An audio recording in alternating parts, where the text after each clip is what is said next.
Doctor Who, what a great show. Today I've comprised a list of my top 10 favourite stories across all the eras. I've watched quite a few of them, so this list will change probably tomorrow, but let's get to it. Here is my top 10 classic Doctor Who stories. Number 10, Castrovalva. Riding off the back of Tom Baker's final story Legopolis, Castrovalva has a lot to live up to in terms of introducing a new Doctor for the first time in 7 years, as well as rounding off the trilogy of stories with the Master. Set mostly inside the TARDIS, followed by the fantasy world of Castrovalva, this story is one I love to revisit, as it introduces concepts never seen before in the show, such as regeneration failure, along with the Zero Room and Zero Cabinets. Also, exploring all the TARDIS is always a plus in my eyes. As for the TARDIS team, the Doctor, Adric, Nyssa and Tegan also play their parts. Although Adric isn't really seen much through the middle part of the story, but that's not necessarily a bad thing. Now, the question you're probably asking is, why does this story deserve a place in my top 10? After all, we have 26 years of great Who to choose from. The answer is, the Master is one of his best and cunning in this story. He creates a whole world including its population that end up helping the TARDIS team by kidnapping one of the Doctor's companions and forcing them to work against their will. In that final part, the trio and the audience discover the friends that they've made on the way are tools created by the Master, and the world around them really flips the story on its head. Plus, nostalgia is probably a very big part of liking this story. You're going to find that's a very popular reason for the majority of the stories on this list. Number 9. The War Machines. Nearing the end of the Hartnell era, The War Machines is a great little 1960s science fiction piece. Arguably, this story is a great representation of the whole black and white era of the show, as all the components are there, from the Doctor, his companion, who disappears halfway through the story and is never seen again, but never mind, to the Doctor's friends, evil robots and an army of slaves, to the military. The War Machines is also set in 1960s London, present day for the characters, giving a more relatable aspect which contrasts with the robot sci-fi element of the story on first viewing. Also, you don't see William Hartnell in the greatest hotspot in town, the nightclub Inferno, often.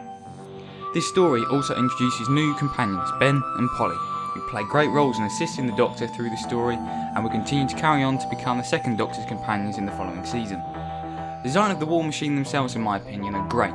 Their bulkiness gives them a real presence on screen and makes them feel very opposing, fighting against the military and crashing through barricades through the streets of London. This is a must watch for anyone who loves 60s Who, or even if you haven't explored this part of the show's history yet. This story is also comprised of 4 episodes, therefore the pacing is quicker than other stories you'll find in this era. Number 8. Legopolis. From the off, the feeling of unavoidable doom for the Doctor looms over this story. After the 7-year run of Tom Baker, the time for change is upon us. As well as being Baker's last, this story also introduces new companion Tegan Jovanka and brings returning character Nyssa from Traken back as a permanent member of the TARDIS team. The story also addresses the long-running issue of the TARDIS's chameleon circuit, as the Doctor decides to fix the TARDIS, which leads to the following events. Following the previous story, Keeper of Traken, the Master returns, portrayed by Anthony Ainley, and gives a great performance which contrasts nicely with Tom Baker's Doctor. This story was also one of the very first classics I ever saw, and I was completely terrified and fascinated by the character of the Watcher. This is a truly great story, as the stakes get higher and higher that end up affecting the universe at large. The audience is really allowed to believe the stakes as the Doctor is prepared to stop the Master at any cost. Number 7. The Time Warrior. The opener to Series 11, this story would introduce new companion Sarah Jane Smith, who would become a fan favourite and continue to travel with the Doctor for another 2 seasons. As well as a new companion, this story introduces a new alien threat for the Doctor to face in the form of the Sontarans. Mostly set in the Middle Ages from episode 2 onwards, and being the first story set in the past since the Time Monster. Yep, alright, we don't have to talk about that. It's refreshing to see this incarnation of the Doctor in said time period, as he must stop the Sontaran links from changing the course of history and return the kidnapped scientists back to the 20th century. At a point in the story, Sarah also suspects the Doctor of kidnapping the scientists and creates a great chemistry between Pertwee and Sladen's characters. This story was also written by the great Doctor Who writer Robert Holmes. All the aspects of this superb storytelling are there. The supporting cast of great moments, including characters such as Professor Rubish, and the dynamic between Captain Iron and Bloodaxe. From this story, the Sontarans would reappear in the following season and would become a significant enemy for the Doctor to fight in classic and new Who. Number 6. Frontier in Space. Another Pertwee story on the list, Frontier in Space is a great action-packed story from start to finish. Taking place in multiple locations across the six-parter, this story is filled with new characters such as the Earth Authorities and the Draconians, plus some familiar monsters and faces like the Ogrons, Daleks, and Roger Delgado's final appearance as the Master. The Doctor and Jo are superb as always, and play a great double act throughout as they're thrown into a world of lies and suspicion, which makes a great impact when the two are forced to separate in order for both sides of Earth and Draconia to realise a true threat is from the Master and the Ogrons, and of course, the Daleks. For a six-parter, this story is great pacing and doesn't feel rushed apart from the end of episode 6. This story also ends while trying to set up the following adventure, Planet of the Daleks, which in my opinion doesn't quite work. However, apart from that, this is a great story to watch, and it's engaging throughout as the Doctor and Jo have big stakes to overcome, and it's a treat to see Delgado's last betrayal as the Master. Number 5. Earthshock. Quite a popular story amongst the community, Earthshock is a great base under siege four-parter with mystery, action and emotion. If you liked Adric, which I'm sure some of you did. The TARDIS team find themselves mixed up in a little skirmish between humans and mysterious androids. As a kid I found the blank-faced androids terrifying, and the fact that their weapons melted the human troops into slime was amazing. Despite the supporting cast in the story making some characters in the already crowded TARDIS feel redundant, Adric, the shootout in the caves and freighter are some of the top moments. Also, the mystery and eeriness around the caves and later the space freighter makes a reveal of you-know-what 10 times better. After a 7-year hiatus, the Cybermen return, and it is glorious. With a complete new redesign for the 1980s, the Cybermen feel like a real dangerous threat. Director Peter Greenraid really sells his idea by the way he handles the whole story. The cinematography is superb, and with all the elements such as the musical score, characters and story, really makes this a favourite for everyone.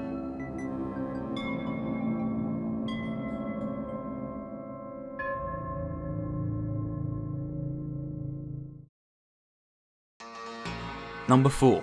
The Invasion. Returning to the black and white era, The Invasion is a great almost movie-like story with 8 parts. Also another Cyberman story on the list, The Invasion creates iconic visuals for taking the Doctor's enemies and placing them on the streets of London. As well as the Cybermen, the story also introduces the antagonist Tobias Vaughan, manager of sinister company International Electromagnetics.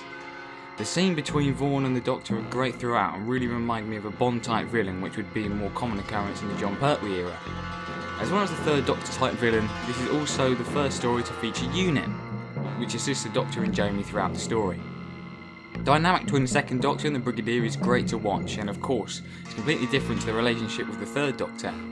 As this would be the second time Troughton's Doctor met Lethbridge Stewart, they'd both hit the ground running, and seeing UNIT participate in the invasion is a highlight of the story.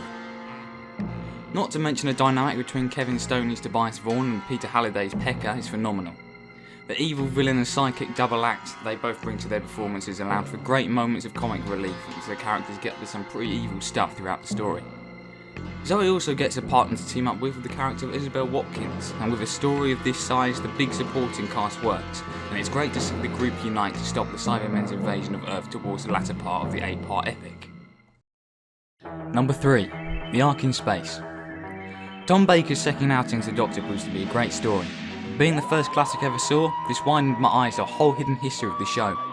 Tom Baker gives a great performance, granted he's still brand new to the character, which proves how great his Doctor really was. Slade and Sarah Jane Smith and Marty's Harry Sullivan also give very strong performances, which creates a whole dynamic between the TARDIS team and pushes the actors to be at their best. The Warren in this story are a brilliant concept, and the fact that they eat humans on the space station Nerva and absorb their knowledge is a dark and interesting concept. And yes, I know they're made from bubble wrap for the most part. The supporting cast are shadowed slightly by the main three's performance, however they help drive the story and I still had a good time watching their parts. Overall, this is a nice contained story that feels slightly claustrophobic at times, which makes the stakes for the characters feel increasingly high. The best way to describe this one is Doctor Who does Alien before Alien. Number 2. The War Games. This is truly a great story of monumental size. This 10-part epic sees the Doctor, Jamie and Zoe pushed to their limits, as this time the Doctor is way out of his depth. Set in multiple time zones across Earth's history, this is arguably the first time the show delivers a serial with a movie-like proportion. This is also a very important story for the show's history, as not only is it Troughton's last as the Doctor, but also introduces the Doctor's backstory to audiences with the introduction of the Time Lords. The supporting cast throughout the story are also excellent, although some of the acting from the War Chief and the Warlord can be a bit hammy at times. The cast gives a great performance, and I've got to say, when you watch this story, the time flies by, so the fact the story is 10 parts is completely warranted. It's great to see Jamie and Zoe take their own initiative after being separated from the Doctor and becoming leaders of the Resistance movement in the later part of the story. Troughton gives, in my opinion, one of his best performances across the whole serial. You can really see the conflict of interest in the delivery when the Doctor realises they're not on Earth and all the soldiers fighting in the war games have been abducted in order for the War Chief and his race to take over the galaxy. This is when the Doctor realises he can't do this alone and he must choose between his freedom or save the lives of every human on the planet by contacting the Time Lords. Not to mention the heartbreaking scene between the Doctor, Jamie and Zoe when the Doctor must say goodbye to his companions forever. The Time Lords also wipe Jamie and Zoe's memories after Jamie says to the Doctor, "I won't forget you, you know." The War Games is a superb story and I highly recommend. Number 1. The Five Doctors. This story is a celebration of the past 20 years of the show, all nicely contained in a 93-minute story with nods to the past and expanding the continuity for the future. Set for the most part on Gallifrey, after an unknown entity takes each incarnation of the Doctor out of time and places them in the Death Zone. The Doctors must unite as this time they're on equal ground. The returning companions such as Susan, the Brigadier and Sarah Jane are also great to see again, especially when interacting with their own or different incarnations of the Doctor. As well as the return of companions, some familiar enemies and monsters return, such as the Cybermen, Daleks, a Yeti, and the Master, that funny enough has been sent by the High Council of the Time Lords to help. You can imagine how that goes. Inside the Council Chambers, the Castellan who appeared in the Arc of Infinity and the character Barusa who had appeared in a number of stories make a return. It turns out that Lord President Barusa brought the Doctor to the Death Zone so he can find the source of immortality hidden inside the Tomb of Rassilon. This reveal doesn't really come as a surprise. However, in a 93-minute time frame, all the elements don't really have the time to be properly fleshed out. This is just a fun story to watch in celebration of the show, and I have a good time watching it. Speaking of fun, the showdown between the Cybermen and the Raston Warrior robot is great.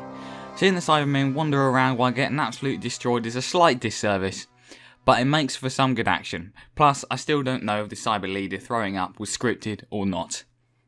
Right, so that was my top 10 favourite classic Doctor Who stories. I hope you enjoyed watching. I certainly enjoyed making it. And I will see you soon. Goodbye.